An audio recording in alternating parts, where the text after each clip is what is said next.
Una vez más, de parte de los laboratorios La Ocos y Serio, y para el curso introductorio sobre mareas del IOI, ahora vamos a hablar sobre por qué se producen las mareas, sobre las mareas, los tipos de mareas y por qué se generan estas. Nada más vamos a empezar a profundizar un poquito más sobre cada uno de esos aspectos.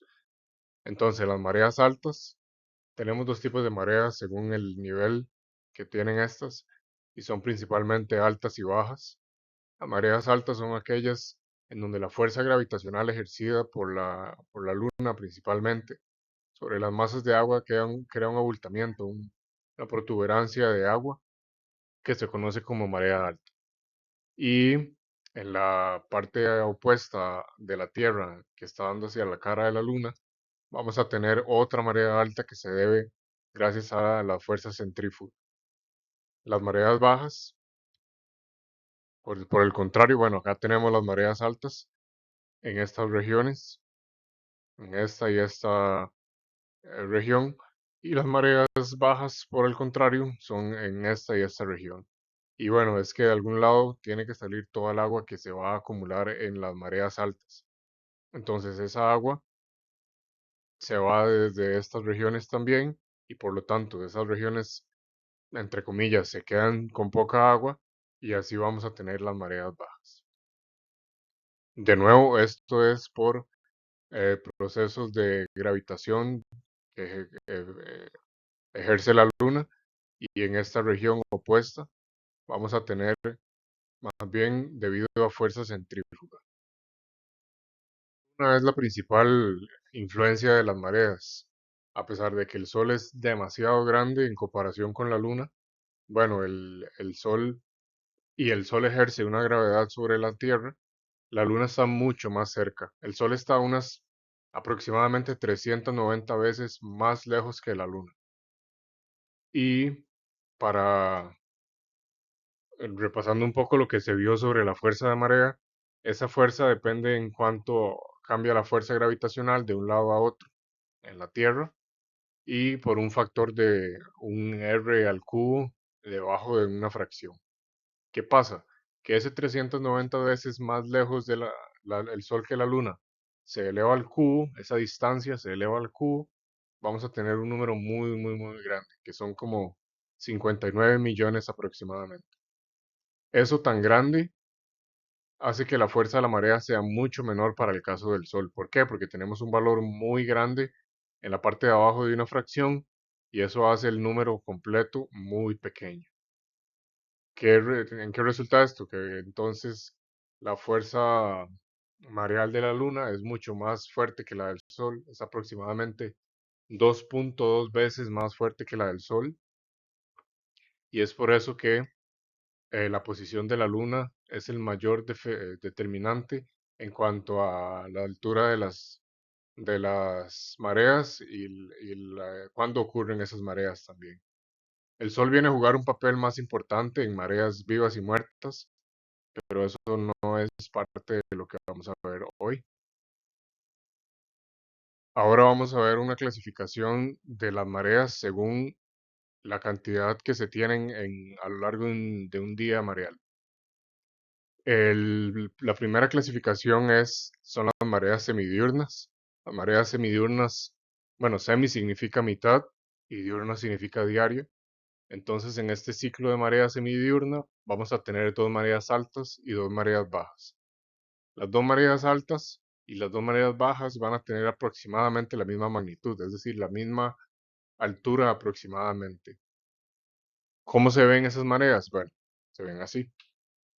Vamos a tener entonces un punto bajo, un punto alto, un punto bajo y un punto alto. Y vamos a tener que primero tenemos ese punto de marea bajo, luego sube a la marea, luego vuelve a bajar y luego vuelve a subir similarmente a como estuvo arriba antes. Todo eso en aproximadamente 24 horas. El- la razón por la cual ocurren estas mareas es porque son el resultado directo, se puede decir, de la rotación de la Tierra dentro de los dos abultamientos de la marea generados por la gravedad de la Luna y la fuerza centrífuga. Es decir, a medida que pasa un punto de la costa gira, vamos a ubicarnos mentalmente en un punto de una costa y la Tierra va a estar rotando. Cuando el punto de la costa gira, pasa tanto por el abultamiento del lado cercano de la Luna como por el abultamiento del lado lejano de la Luna. Y eso es lo que va a crear esas dos mareas altas.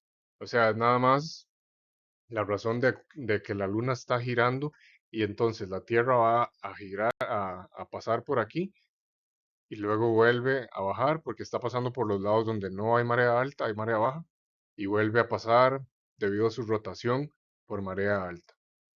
¿En dónde ocurren estas mareas? Bueno, se pueden encontrar a lo largo de toda la costa este de América del Norte y lo vamos a ver en la siguiente diapositiva. Son las mareas más comunes, como podemos ver, se encuentran a lo largo de toda esta costa de Norteamérica, a lo largo de nuestra costa em, pacífica. La vamos a observar también, vamos a ver esos comportamientos y bueno, podemos ver que se ubican a lo largo de todo el mundo y sí, debido a que son las más comunes. Dentro de esta misma clasificación, ahora vamos a tener las mareas diurnas. Diurno significa diario, entonces vamos a tener un solo ciclo de marea dentro del día, es decir, vamos a tener una marea alta y una marea baja a lo largo de todo el día mareal. ¿Cómo se ven estas mareas? Bueno, se ven de esta manera.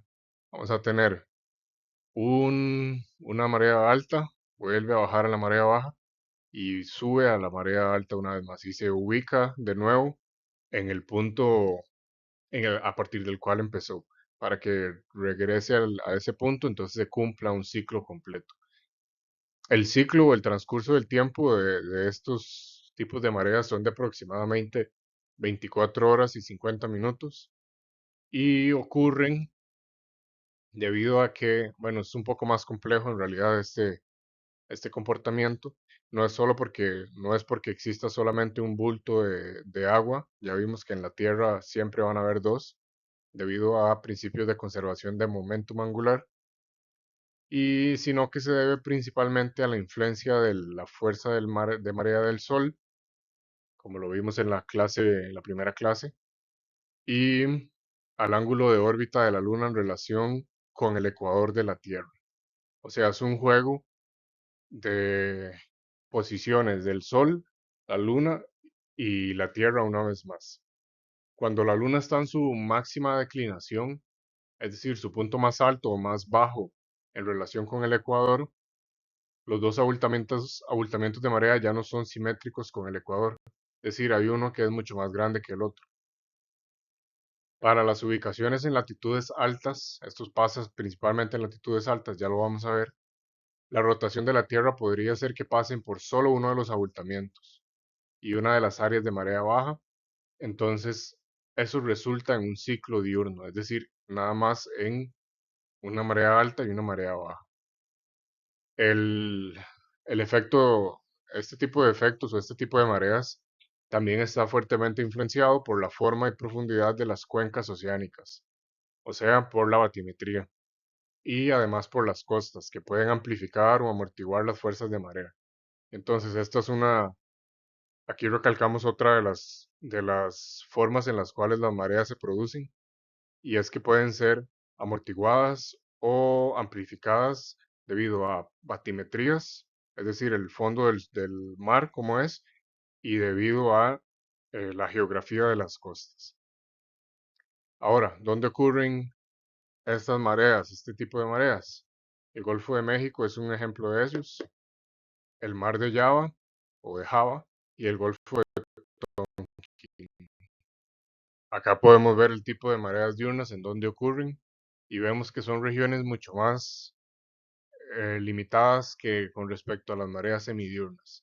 Aquí en Alaska tenemos en el Golfo de México y en regiones aquí en Rusia, península de Kamchatka, Japón y bueno, en regiones mucho más aisladas, son mucho menos puntos geográficos.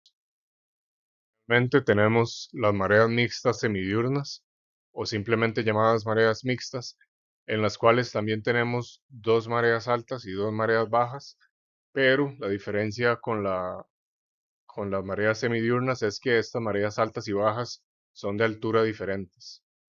¿Cómo se visualiza eso? Se visualiza de esta manera. En un ciclo mareal, entonces, en un día mareal, vamos a tener una marea baja, llega a una marea alta, bastante alta, luego vamos a tener una marea baja menos pronunciada y una marea alta menos pronunciada, con menos magnitud.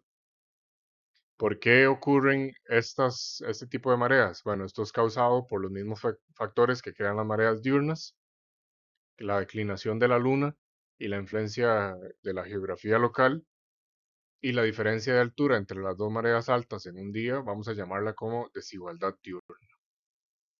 Entonces, esto es un ejemplo, una vez más, de cómo las mareas son influenciadas por la geografía y la batimetría de la región.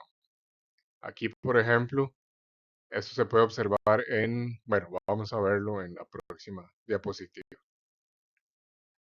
Bueno, aquí podemos observar en dónde se dan las mareas mixtas. Las mareas mixtas suceden, podemos observarlas, por ejemplo, en el Mar Caribe. De hecho, aquí en Costa Rica, en el Mar Caribe, lo podemos observar muy claramente que tenemos una marea mixta. También en el Pacífico de Norteamérica y Suramérica.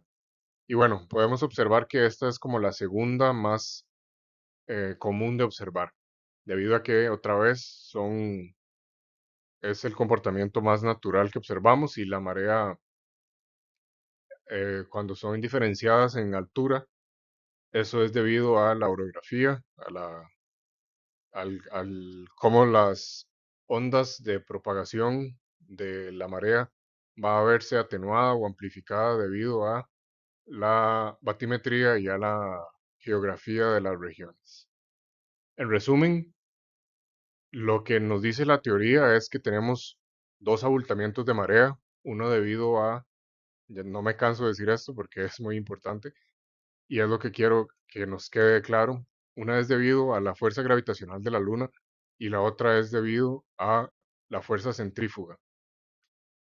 A pesar de que la teoría dice que esos son los únicos dos abultamientos de la marea, en la vida real la cosa se complica más porque tenemos ángulos de órbita de la Luna, como veíamos en la clase que dio Xiomara, y también tenemos la forma física de los continentes y las cuencas oceánicas, o la batimetría, que todo esto va a modificar el comportamiento, los movimientos del agua alrededor de la Tierra.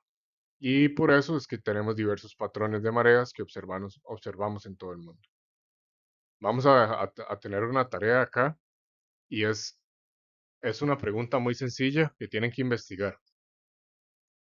¿Qué tan diferentes deben ser las alturas de las mareas entre sí, mareas altas o em, mareas altas o mareas bajas, para ser consideradas como mareas mixtas semidiurnas? Nada más para que sepamos, vamos a tener otros tipos de mareas, que son las mareas vivas y muertas, en las que el sol va a jugar un papel un poco más protagonista, pero eso es el tema de otra clase. Todo esto tiene que tener alguna salida o alguna aplicación.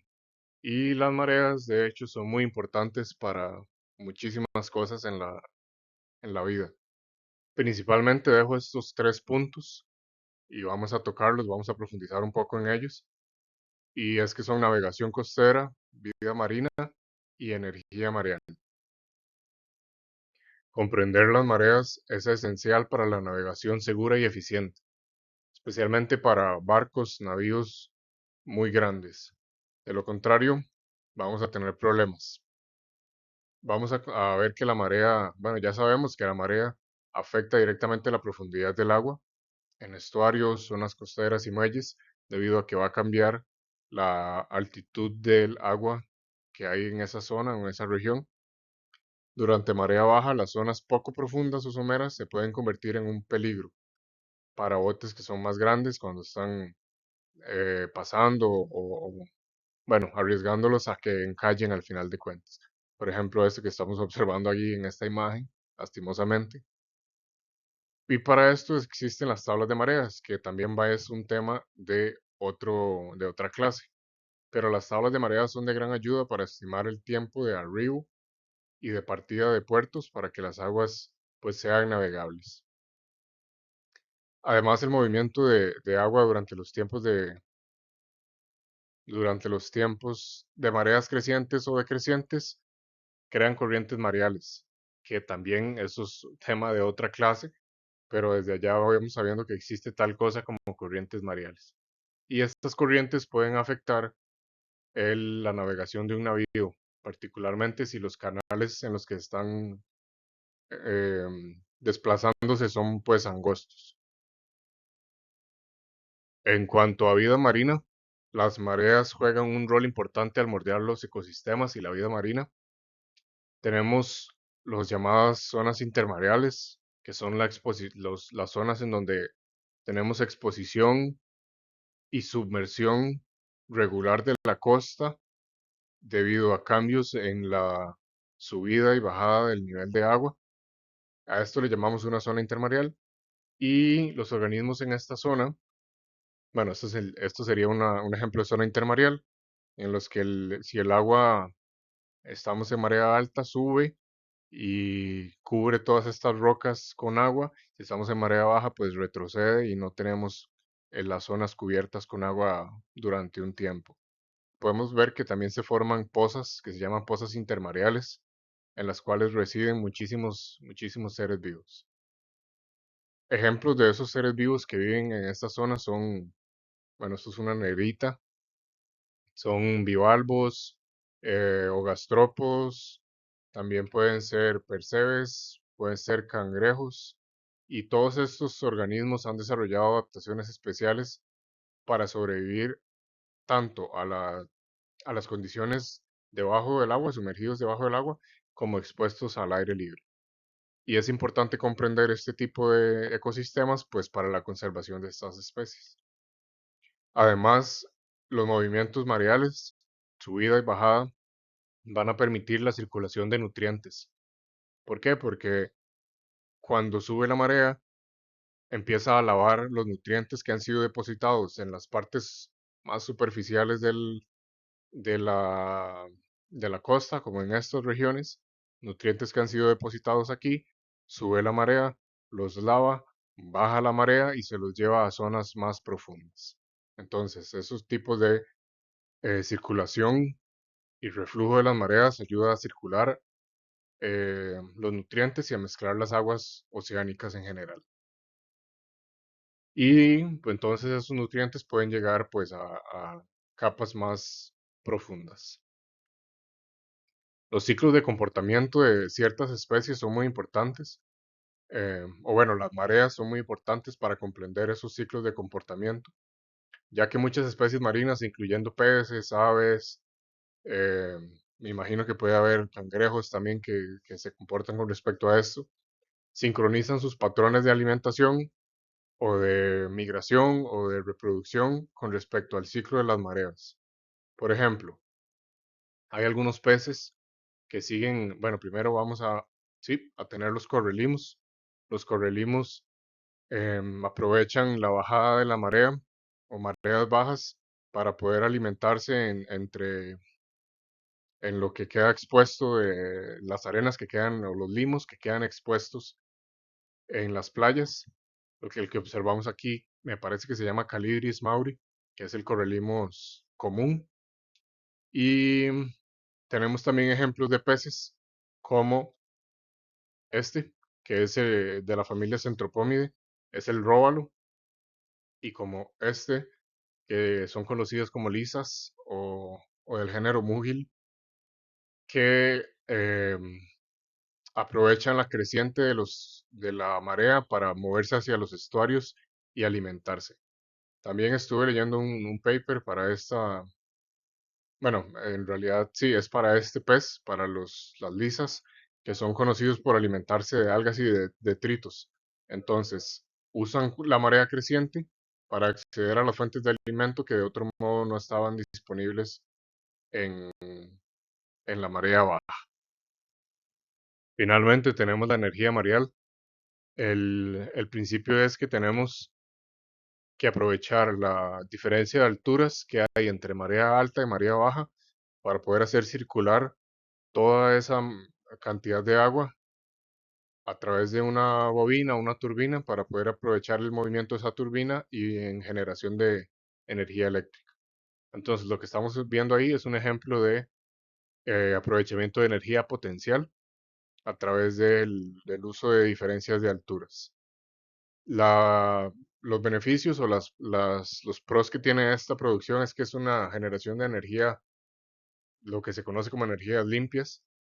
También que hay muchísimas tecnologías, diferentes métodos para generar el tipo de potencia o de energía de marea, pero principalmente es que a diferencia de la energía solar, la energía, por ejemplo, de viento, que son intermitentes, son muy dependientes de las condiciones atmosféricas, las mareas son muy predecibles. Esto hace que la energía sea más estable y una fuente mucho más confiable para la producción de energía para zonas costeras. Para este punto, entonces, y a manera de resumen, ya somos capaces de responder a las siguientes preguntas. Y si no somos capaces, bueno, tenemos dos opciones, principalmente. Una es devolverse a ver los videos, tratar de comprender mejor, y la otra es preguntarme. Para eso estamos nosotros en el curso. ¿Qué causa las mareas? ¿Qué son mareas altas y mareas bajas? ¿Cuántas mareas suceden en un día? ¿Y por qué son importantes las mareas?